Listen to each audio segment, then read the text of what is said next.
It's been a long detour for Jeff Lynne on his way to his first solo album. The former conductor of the Electric Light Orchestra ended up turning record producer for some of the brightest lights in rock. But now, with Armchair Theater, Jeff Lynne, the artist, is finally back center stage. Dennis Michael has the story. Tell me every little thing that makes you happy.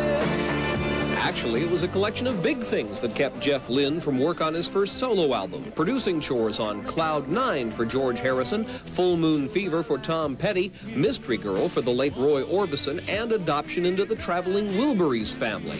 When he finally returned to the studio for himself, Lynne found his former lush ELO sound was a thing of the past. You gotta stop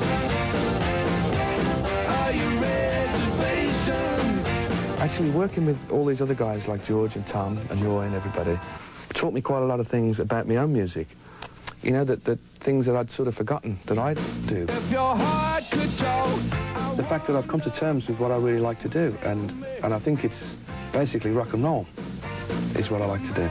As well as the single Every Little Thing, Jeff Lynne, with high-caliber help, takes a stab at some classic songs on his new album, like Stormy Weather, Don't Let Go, and September Song.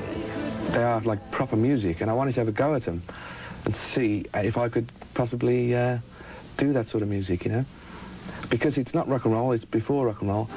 Lynne says he's more comfortable back to the roots of rock and roll, audio-wise at least, recording with a minimum of digital gadgetry and a maximum of authenticity.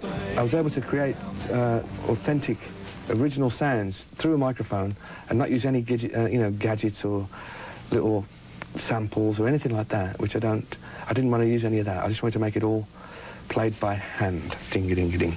Lynne's resumed career as a solo artist has to be dovetailed into his schedule as a producer and as a member of the traveling Wilburys. Their next album is his current project.